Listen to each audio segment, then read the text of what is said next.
to be a real leader, you have to. It's never easy. You gotta go through that fire, and you gotta face some tough decisions. You gotta really look yourself in the mirror and ask yourself, what can I do? Face the harsh truth of what's going on. Welcome to Emunah, the podcast where faith, belief, and purpose meets real life. I'm your host, Dr. Tamara Henry. Today's conversation is about bridges. Bridges between struggle and opportunity, between potential and possibility. We're exploring the good works of the Highbridge Foundation, Inc., which has worked for 14 years to help young people from underserved populations. Joining us are the co-founder, Mencie Hairston, and her daughter, the president, Mayumi Escalante. And we are excited to have one of the recipients, Zion Wynn, who's taking a break. He's still on break from his college courses. Welcome. Thank you, Dr. Henry. Thank you so much. I'm honored. Thank you. The Highbridge Foundation has some impressive data. Listen to this. As of the end of 2025, the foundation has given out awards to 151 students from the District of Columbia, Maryland, and Virginia. The total amount awarded was $186,500 in impact, scholarship, and book awards. And as if that isn't enough, they awarded to partner organizations more than $15,000. Wow. I congratulate you. Thank you, Dr. Henry. This conversation today is about calling, compassion, and what happens when someone chooses to believe in the future of young people. Mrs. Hairston, talk about what inspired you and your husband, Dr. Ernest Hairston, to create the foundation in 2012. Well, both my husband and I received assistance and scholarships when we were both coming up. So my husband, Dr. Hairston, became deaf at the age of 5 due to spinal meningitis.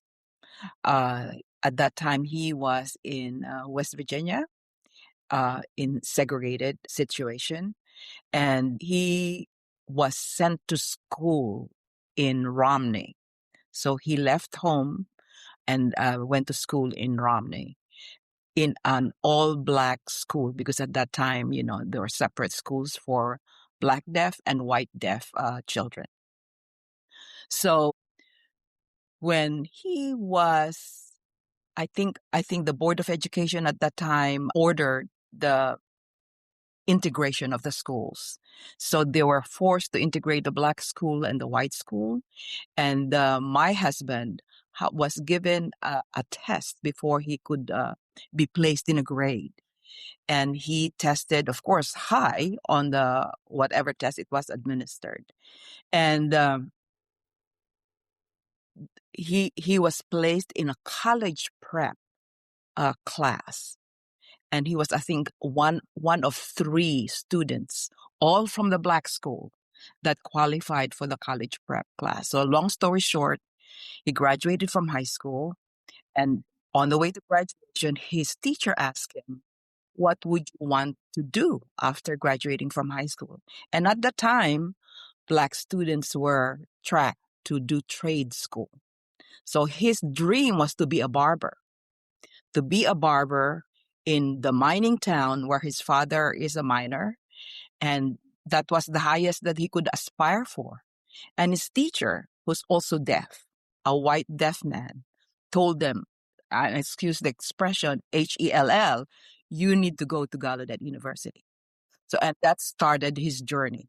So the act of transformation was initiated by this white man who acted as his mentor, and then the scholarship assistance that he received. So he was one of the few Black deaf students at that time. So from there, so he graduated college, was hired as one of the first Black deaf teachers in North Carolina School for the Deaf, and then went on to get his master's and went on to get his doctorate. So he came up because of the help of people. And he has been wanting to give back, pay it forward to other students, who, like him, was a struggle. And that's why in 2012, when he retired from the U.S. Department of Education after 43 years of service, he said, we need to do something. So we threw him a retirement party. And instead of presents, he said, I want you to contribute to Highbridge Foundation that we're going to start. And that's how the ball rolled. So in 2013, with the money that we accumulated, we gave out our first 5 scholarships, and we received over 100 applications for those 5 spots, Dr. Henry. So we knew that there was a need that the foundation needs to fulfill. Mm-hmm. And that's how we got started. Excellent. That is just a profound story. That is wonderful. I guess I didn't know all the background. That's great. Why the name Highbridge? What does it symbolize for you? Well, to tell you frankly, we live in a community in Bowie, Maryland that has Highbridge Road. And we passed the High Bridge. The bridge on Highbridge is a tiny bridge. I think that kind of transports materials from one point of the community to another. I mean, it's a very it's not even a what do you call this? A fancy bridge. But I like the visual of a bridge, of connecting people, of empowering people, of enabling people. Mm-hmm. So I said, Highbridge is a good image to have, a good visual to have. So we chose Highbridge. Oh, that's great. Mayumi, was there a specific moment when you knew this work was more than just helping your parents out? It was a calling. I think I knew all along that it was going to be something fun to do with my parents and useful. I knew there was a need. I knew there was value to it because like they got scholarships to go to college, I also got a scholarship that helped, ease the burden on my parents. I have 2 younger sisters. I have 1 older sister, and sending 4 girls to college is not an easy feat. And so I too was grateful for all I received. I too was looking for ways that I could also pay it forward and give back. But the moment that I knew it was going to be not just hard work, but heart work was our very first wave of scholarship screening. So when applicants apply, we get a couple of essays, we ask for their transcripts, we ask for letters of recommendation. And I recruited some of my friends to help me screen the applications to make sure they were complete and had everything together to pass it on to the scholarship selection committee. And screening the applications, we went through so many tissues, so many sob stories, so many heartstrings tugged. And then promptly my volunteers for the screening committee said that they would not be on the selection committee because they'd give away all the money and there'd be no money left. So then I needed to find more volunteers. And that is honestly the instinctive moment that I knew it wasn't just going to be big and useful and fun work to do, but that it was going to be deep work. Mrs. Hairston or either one can answer this. The foundation's mission speaks of reaching, connecting, serving, and empowering. Why are those 4 words important? But because that's what scholarship achieves. Scholarship is transformative. education is transformative. And I think, those goals summarize what we want to accomplish, with the foundation. Okay, okay. And what does empowerment look like in real life for the youth you serve? I'm gonna have you answer that, and I'm gonna have Zion answer that. Okay. Well, I'm I- I'm gonna use myself as an example. Um, my transformation. I grew up in the Philippines in a culture where my folks were farming people, and at that time, my family did not put a lot of importance on educating women. So the boys in the family were, you know, encouraged to go to school, but because I'm a girl, you know, was not pushed towards that direction. And although I have such desire to go to school, my mother would tell me, but you're only a girl. Mm, You will get married, you will have children. You don't need to go to school. I mean, well meaning, because that's how she herself was raised. You're only a girl. You don't need to go to school. Uh, so to me, the change, the desire for education and the change it allowed me to foster was that meaningful. okay, okay. Zion, thank you for joining us today. No problem. Again, I'm honored. I'm honored. Tell our audience a little about yourself and then talk about what empowerment looks like in your life. Okay.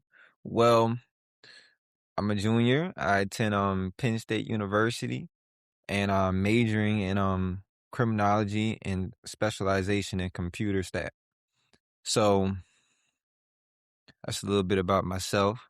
But what empowerment looks like in my life, what hybrid represents is, helping kids, get to college and, live out their college dreams and live out their, future dreams, and just supporting them. And they definitely helped me in a trying time when my father passed away. And it was just a tough experience in general, not knowing, I mean, what my life was gonna look like after that. Obviously, having an income was just suddenly taken away, and so college, although college is definitely the end of the goal all the time, I mean, your opportunities shrink just naturally. And so with the help of hybrid, I've been empowered to, go to Penn State and attend Penn State and excel, and just definitely took off some of the burden off my mom's shoulders, who we really needed at the time. And so, I mean, empowerment is just, giving kids the tools to succeed, and you never know what could come out of that. And so, yeah. Thank you. Great, great. Mayumi, you want to briefly explain the process for reaching students and distributing the scholarship and book awards? Sure. So, scholarship season starts in March. So start stalking our website around then, and we will post the application online. But even if you don't stalk the website, we also make sure that we mail out the information about the scholarships availability to all of the local schools in the counties that we include. And from there, we have a window, I think, of a couple of months. The deadline's like the end of April, so that the students have plenty of time over spring break to get their essays together, gather what materials they need. And because it's a spring process, our expectation and understanding is that most have already applied to their colleges, have an idea of where they want to go, are looking forward to acceptance letters. So they should have a lot of those materials, pretty readily available. We really try to be thoughtful about the process and make sure that it's not burdensome. We also accept mailed in applications for students who don't want to apply online if internet connectivity is an issue. We often receive parts of the application from the schools themselves, where the offices will send the transcripts, where the counselors or teachers will send the recommendation letters, so that if a student has trouble gathering everything, we can receive a complete application from a lot of different sources, just so long as that it's a complete at the time of the deadline closing. And then from there, I pull a new new screening committee every year because my screeners give out on me. But there are some faithful that come back year after year to screen, but not select because the selection would be impossible. And then so we screen to make sure, what is complete. And then the ones that are complete, we divvy them up among all of our selection committee. And each application packet is read 3 or 4 times because the committee members kind of read in pairs so that everyone is able to bounce off of each other or see, so that everyone gets a fair look, so that if there is any internal bias, that's not coming through and blocking a student from putting their best foot forward. So we have our screening in pairs, and then they select their top several students that they want to move forward to the next round. And then I shuffle the deck, and then I have them screen in pairs again. And then on the final round, every member of the selection committee reads every application so that all of them are, kind of weighing in, looking at everyone that's got to that stage. And then from there, we select our final awardees for our scholarship awards, which are our original awards. Those are the OG awards. They used to be $1,000. Now they're $2,000. In our second year, so Mom said our first year, we gave out 5 of those, $1,000 each. But the selection committee that year told us, they said, it was hard to choose only 5. And there were so many that we thought were just, really close. Like if we could have an honorable mention award, it would be really helpful for, the students who just quite didn't beat out another one, but we really wanted to give them something, to encourage them to keep trying, encourage them to go forward, help support them on their journey. And so the second year we gave out awards. That's when our book awards were born. And so the book awards were initially $500. Now those are $1,000. And so they select our scholarship awardees, which are they select our scholarship awardees, which are mostly academic based. So these are like high achieving students. Our book awardees can also be high achieving, maybe not as high as our scholarship awardees. But our thought there is that the book awardees may have gone through perhaps more hardship or something that deterred them. If you have 3 great years and then one really rough year, your transcript will show it and your cumulative GPA will show it. And we know that, one thing that we're looking for, not just in the book awardees, but in every single hybrid scholar, and Zion will probably remember this from his award ceremony, was that, we know these kids have got it and we know these kids will make it. And it's because they already have. All of them have gotten to graduation. All of them have gotten into college or trade school or community college. They have goals, they have plans. And even though life has derailed them in hard ways, they move forward, they pick themselves back up. And so college is challenging. As Zion reported back to us when we got to have him back as a speaker, college is challenging, but we know that the greatness in these students is greater. And, and their community, their support system, their belief system, their faith is greater than any challenges that they face. And so we back these kids through the book awards, the scholarship awards. And just in the last few years, we've introduced our impact awards, which are our biggest awards. Those are $4,000 each. And the students that we select to be our impact awardees are not just students who have faced the hardship and faced the challenges and overcome, and not just students who have academically excelled, but also students who have really made an impact in their school community or home community. Mm-hmm. Because we want to honor the impact that they've made. The volunteer work that they have rendered. Right. And then really, invest in the impact that we know they will make in the future. Yeah. Wow. There's one characteristic that our awardees can be described as is scrappy. Like that. Yeah, scrappy. We know that they will make it happen. Mm-hmm. So, Zion, what motivated you to apply for the High Bridge Foundation Scholarship?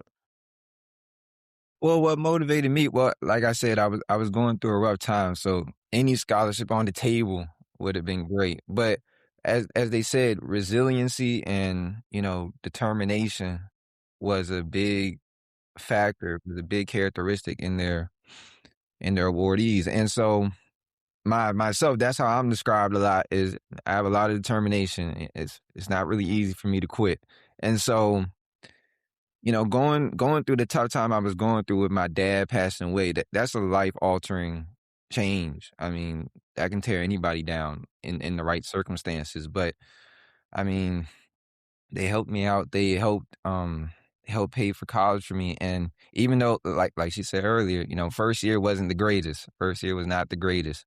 But scrappy. Scrappy was a good word. I mean, you pushed against the wall, you got pushed back. So as that's what I would say. I mean, they fit me perfectly. It was like almost a perfect match almost. So you think that that's what impressed the hybrid judges the most about you, that through your essays and other information that you supplied, they said, "Oh, that's one scrappy dude," or do you think it was something else? I think it was. I think they really saw the resiliency in me. I mean, to I had a lot of challenges that first year, and it showed on paper. To be honest, it showed. Yeah. And so, but I mean, I just the way I'm wired, I just I was kept thinking, how could I do better? How can I improve? Where did I go wrong? What can I change? And slowly but surely things changed, and I went from a terrible first semester. I just got a 4.0 last semester, Oh, and wow. so Yeah. that's, Yeah. Yeah. that's resiliency. That's the determination, and it was that and leadership. Honestly, I think that in leadership. I mean, to to be a real leader, you have to. It's never easy. You gotta go through that fire, and you gotta face some tough decisions. You gotta really look yourself in the mirror and ask yourself, what can I do? Face the harsh truth of what's going on. To Yeah. Okay, Yeah. that's great. What do you think are some of the biggest challenges facing underserved youth today? Well, I would say finding resources, where they can obtain financial assistance, Uh-huh. um, and finding advocates for them. I think for underserved students in a school setting, that would be their counselors and their teachers and mentors, coaches. The one challenge that we face in our screening process is that sometimes counselors do not follow through. Like the students put in the application, but then a requirement is, a recommendation from a counselor or a mentor. And so we have several disqualified applications because of the missing part due from the counselors. So finding someone who would advocate for you, through this process is very important. Um, and also finding us, right? Yeah. Finding us. We do send the application information to all the guidance counselors and schools. That's true, but sometimes it doesn't filter down to the students who would qualify for our scholarships. Okay. And Zion, what would you say are some challenges that you see on campus facing underserved youth? Really, I would say hope is one of the biggest challenges and one of the mental obstacles that is I think tough to hurdle. I mean, when you're underserved and you're trying to reach these goals and these big expectations, it can be difficult, especially with compounding challenges coming in life. I mean, when you're just getting hit with things left and right and left and right.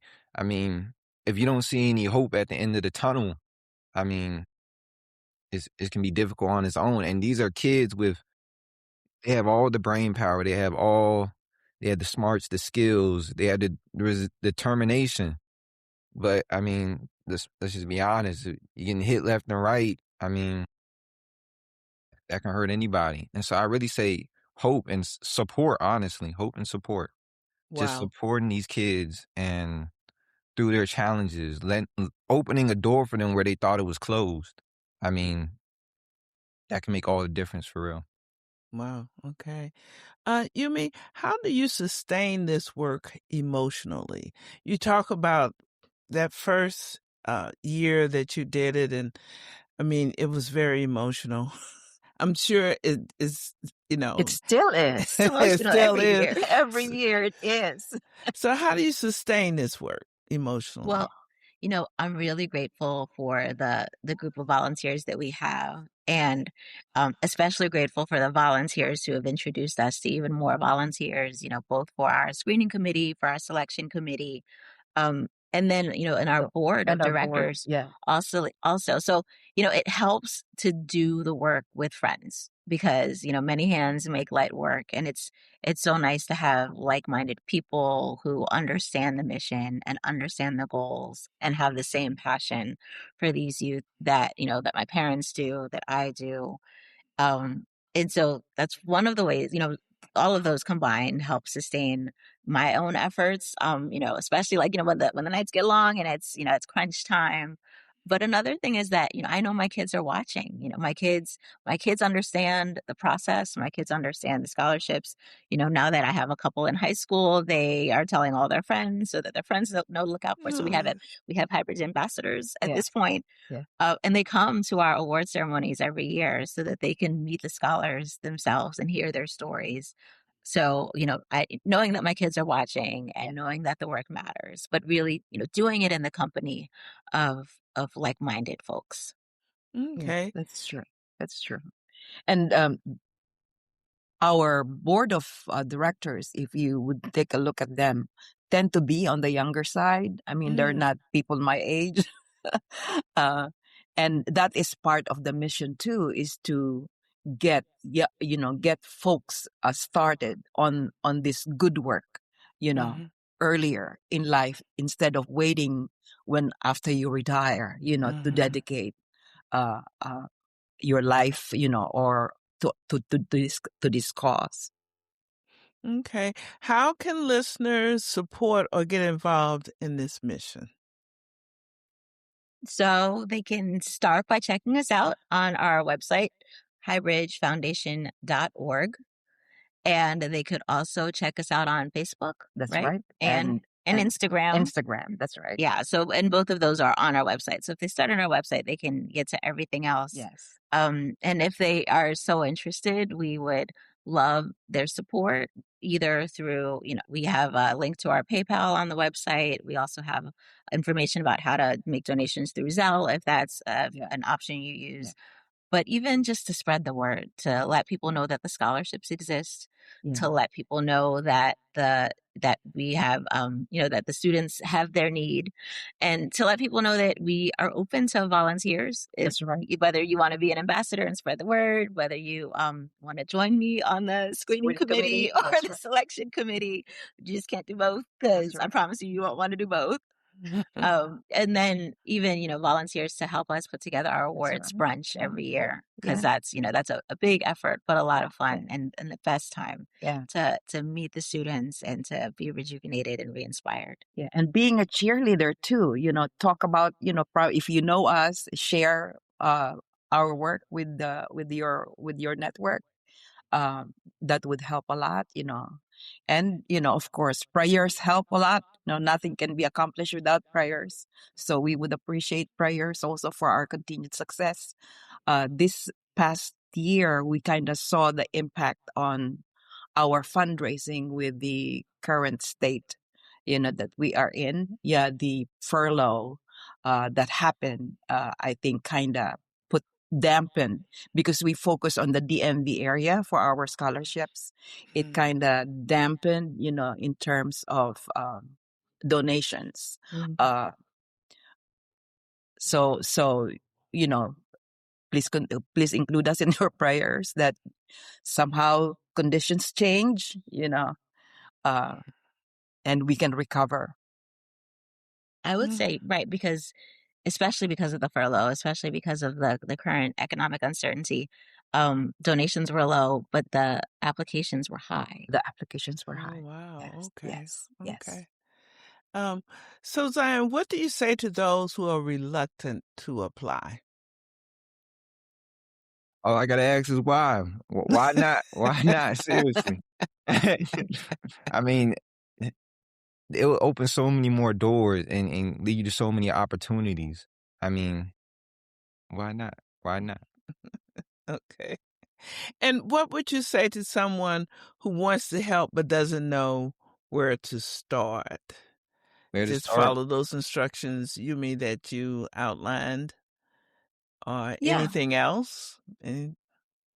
Listening to this podcast, sharing this podcast. Because, right, I think so. Dr. Henry, I have to say thank you so much for this opportunity to spotlight the work and spotlight the organization, because, right, all we have really is our web presence and our social media presence and our, in our networks. Word of mouth. Word of mouth in our networks. And so we really appreciate you thinking of this way to put the signal out there and to put this information out there, because this is absolutely a great way to help. And so for people to listen to this podcast, learn more about us in this way, and then share it, that would be great.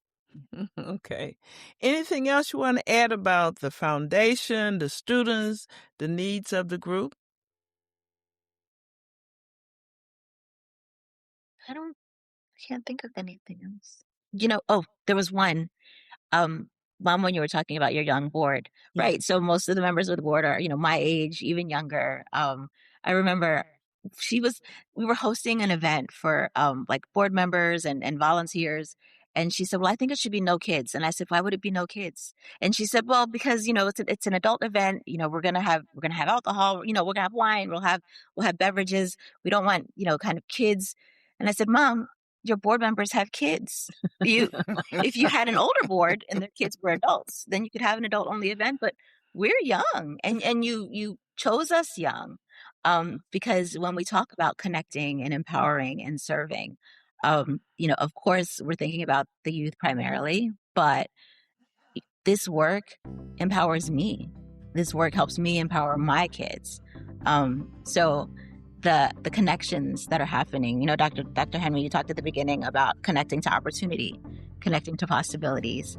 And I think I wanted to underscore those points to say that more than just the youth that are awarded these scholarships, more than just my parents who can see the fruition of their efforts, everybody who is involved in this work, involved in this organization at any point along the chain, I think you'll feel the difference too. Okay. Today's conversation reminds us that action speaks louder than words. Now, Deshane Stokes says, if your actions don't live up to your words, you have nothing to say. At its heart, Highbridge Foundation is about believing that every young person deserves opportunity, dignity, and a future worth striving for. Thank you to our guests for building bridges where others see barriers.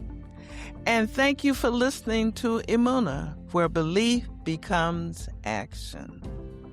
If this episode moved you, share it with someone who still believes in the power of community and in the next generation. And with that, we say, live in victory. Thank you. Thank you.